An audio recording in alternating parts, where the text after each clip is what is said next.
Yes. Yeah. But like the comparison, like with me and some of the other guys. So that'd be something neat to see, the Harvard Centers at The Pirates playing in Williams. All right, welcome back to this second period. This second period, we'll just keep the theme with baseball here. The Little League World Series. Congratulations to Michigan for winning over Ohio 5-2. It's funny. What's funny is I found this one interesting. Michigan and Ohio, big rivalries, and funny enough, they met in the Little League World Series. So there's an interesting factoid I found out about this game, is that it did better in the ratings than the Yankees game that night on ESPN. Nice. Well, it's always fun to watch the kids play because they make the big, you see these kids play and they're playing their hearts out. And this year's was a little different because of COVID, because of the pandemic. There weren't international teams this year. Nope, no, there weren't. Because normally they have, they have an international game and then they have the U.S. game and then they have them all together. But like you said, this year with COVID, they didn't have the international teams. But what's interesting is not just with the game of Little League World Series, it's how many pro athletes come out of playing in Williamsport. And oddly enough, there's only now, not oddly, but so I can't think of the word I'm looking for here. It's rare to see any team or any sport other than baseball. Because there's a couple of football players, a couple of hockey players, and there's a couple of big name hockey players too. Like me and Jess were discussing before. Chris Drury. Yeah, Chris Drury. He, Colorado Avalanche, 2001 Stanley Cup champion. Hobie Baker, which is the, I guess, equivalent of college MVP. Calder for Rookie of the Year. He was in the 89 World Series for Connecticut. And they won that one. Matt Castle, who was a well-known, he played in the NFL, but he's more well-known for his time in college. He was in the 94 one. Yep, for California. It's just funny how that is. Pierre Turgeon, who was, I think he played for St. Louis Blues. He was an all-star, four-time all-star. He was a great player. He was in the 82 World Series for Quebec. Stephen Matteau, former NHL player, Stanley Cup champion with the Rangers, 82 World Series for Quebec. So it's just neat to see like others. You play baseball and it leads to other sports. Well, I think that goes back to, and granted the listeners weren't there for that, but our speech at the Diamond Talk meeting for the Senators fan club. Yeah. And how baseball was the base. It was that starting point for us. And I think baseball is that starting point for a lot of young athletes. It gives them that base knowledge, gives them the hand-eye coordination, the awareness and the things you need, not just to play baseball, but to play other sports as well. Oh yeah. Well, like I said during that speech, I played in Little League. I was a catcher. I ended up playing goalie. Basically the same position. In baseball, you don't let the ball get by you. Hockey, you don't let the puck get by you. Actually, I'm going to go on the record here. The few pickup soccer games you've played with us, back when I was svelte and an athlete, you were a heck of a soccer goalie. That should have been something you went after in high school. Soccer is never something I really thought of. No, but you were good for someone who never played. I try. But yeah, no, I just never thought about soccer in general, me playing it. I don't know, maybe just because it's just the pace. It just seemed not to be, the pace for me. It's much different playing than watching, I will say. When you're not a goalie, I can imagine. Because when the goal, you're just standing there twiddling your thumbs like, okay, when's it going to happen? Well, if you played for Williams Valley, you'd have had a lot of opportunities. So, yeah, that is true. That is very true. Last defeated season, by the way, my year. They actually won games after me. Yeah, you can't say undefeated. No, I say defeated because we Yeah, didn't no. have a win. How long did that go for? Well, we lost every game. We only came close to winning 2, and it was against Cardinal Brennan each game, a school that doesn't exist anymore. But like, I They think still beat you. we are the last team to not have their record on their jacket. Jeez. Yeah, And our record was not in the yearbook. Neither was any results of our matches because we lost all of them. I think I told the story on the podcast before. A kid set a national record against us. That was the game the coach made us run on the highway to the game and then fed us donuts and Coke before the game. Oh, He was also fired for living in the school and lying about his resume as a coach. So, well, when you run along the highway after eating donuts and Coke, yeah, something's gonna happen before. Oh, you game. mean we were sluggish and we didn't want to move? Yeah, well, Pretty much. You'll go into a food coma there. what a mess. Anyway, back to the Little League World Series. Well, not just Matt Castle, but let's see here, Gail Gilbert. He was a quarterback for Super Bowls. The Bills and the Chargers. He was in the 74 World Series. It just seems it's just nice to see like other sports that start out with baseball. I mean, of course, there's numerous of baseball players. Jason Varitek, Gary Sheffield, Boog Powell, great player for the O's. Scotty Kingery, not a great player for the Phils. I was gonna say, is that the only nice thing you're gonna say about the O's? Again, I don't hate the O's. I hate their ownership. Just management. And I will make comments about the O's until they have new ownership and can turn that ship around. I feel bad for those fans. I feel bad for Pirates fans. Yes. We'll get into that then. I legitimately feel bad for fans of teams who have great legacies and great histories and are just being whizzed away by horrible ownership. Todd Frazier. Jason Varitek. I said him. Oh, did you? Okay. Yeah. Must have missed that one. When Cody I was Bellinger. looking at the list.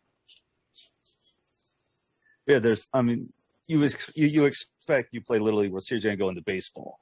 Not in any other sport like football or hockey. Of all sports, hockey.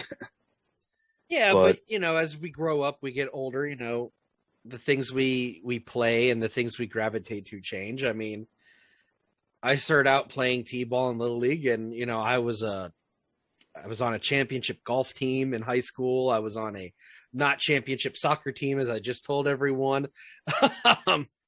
You gravitate to certain sports, be it your friends or what actually interests you. And I think, again, as we stated earlier, it all goes back to baseball because it gives you that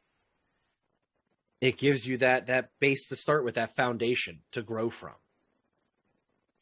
Yeah, and I know watching the Little League World Series, it's always neat to see these kids make these big league plays. And I just feel with the kids, they make it comical. They make, with their intros that they do when they just make it to Williamsport. Plus also the MLB game for Williamsport too, how the players interact with the kids. And then, they remember that, so they stay basically fans forever. Even if they don't make it pro, they're still fans because of that interaction. So since we're talking about Little League World Series, and granted, when we played, our towns were not affiliated. We had Townball, we had youth baseball. I always go back to the summer of '93. My team was the Marlins. We were previously the Indians, and then we were the Marlins. And I think for you it was the same way. It was like your youth baseball team was 8-year-olds to 12-year-olds. Mm-hmm. and our rival that year were the Phillies. Go figure. And the one kid who played on the Phillies was the neighbor of the kid and coach for our team. And like that matching's interesting. We sadly we lost to them. And when we were having our pool party, they decided they were going to have their pool party at the same time. And it led to like this water balloon fight and super soaker fight. And that's one of my favorite memories from youth baseball. It always goes back to that one. It was fun, but I mean, like at school, like you were not talking to people in the Phillies. Like you shunned them on game day. Like that's how. But like that's how it was. Yeah, that's how it was. I mean, when it comes to the games, it was always like you said. You don't talk to the other teams. You don't talk to the team you're playing against. Right. That's in that game. Now, if you're not playing that team, then you can talk to other players of the other teams, but you're not talking to anybody from that team at all that day whatsoever. Even if they say hi, you just keep walking. Yep. Yeah, that's how it was for us. The team I played for was the Cubs. Okay. Yeah, we were the Cubs. What's funny is the team that the place that sponsored was the local Lions Club, and I think till this day they still have our pictures up on the wall. That's awesome. Yeah. See, like playing those, just playing. It's always interesting. That goes back to a previous episode with youth sports. Your nephew, when he was in elementary school, they had a travel basketball team that played the other local schools, right? Yeah. When we were in school, we had our own league in school, the one my grandfather ran. Yeah, exactly. And I think I did 2 years in that. And like I don't know. I just feel like some of that's lost now. Like some of these kids, it's so geared towards being competitive and not just having fun. Right. We were competitive, and we were competitive with our friends. Yeah, it was fun. Where if you're competitive and you're a drill sergeant to win, there's something lost when you're not having fun playing against the people you know. Like with that whole town atmosphere, that small, like we grew up in a small town. We live in a small town. And the things we had as a kid, they were a lot of fun. I mean, I look back on those times and you can't help but, laugh or smile thinking about it. That was always great after, even, when we played baseball, after a game, win, lose, you always went for ice cream. Of course, back then, you could pile everybody in the back of a truck, and everybody back in the, in the bed of a truck and drive up a mountain. At the time, you could. Dottie's place. Yep. Or Mountaintop, I think it was. We went to Dottie's. On top. Well, we went to both. We'd go to both. But that was always that, or sometimes pizza. We'd always go up to a corner. You know what's sad? I drive by Dottie's every time I go to the gym, and it's a shame.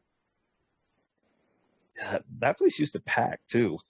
You know what? When I was little, it seemed so much bigger, and when I drive by it to go to the gym, it doesn't look near as big as it used to. I haven't been in that area in decades. Yeah, I don't even think the place is still open, is it? No, I don't know when it closed. But we've gotten anyway. really far from the League World Series. Just a tad. We took a severe turn here. I just go back to, I think sometimes we get too competitive we make youth sports too competitive, and we miss out on the fun of being in youth sports. Well, not just that. When you hear what the coaches actually say to the pitcher who just let in like 7 runs, and he's not yelling or screaming, he's actually just saying, "Hey, listen, you're doing great. It just happens. Yeah, As part of the game, it happens. Keep your chin up. You're doing great. He's not screaming and yelling. He's not ripping into the player, taking him down. He's like, just get the next guy out and we'll take care of the rest. He's talking to, he's encouraging him. Right. And how often do you see that in sports like this? In like high school sports even. You mainly don't. No, not really. The only time you hear anything like that is when a player does good. Player does bad, well, good luck. Yeah, it's always nice for when you hear that for Little League girls with the kids.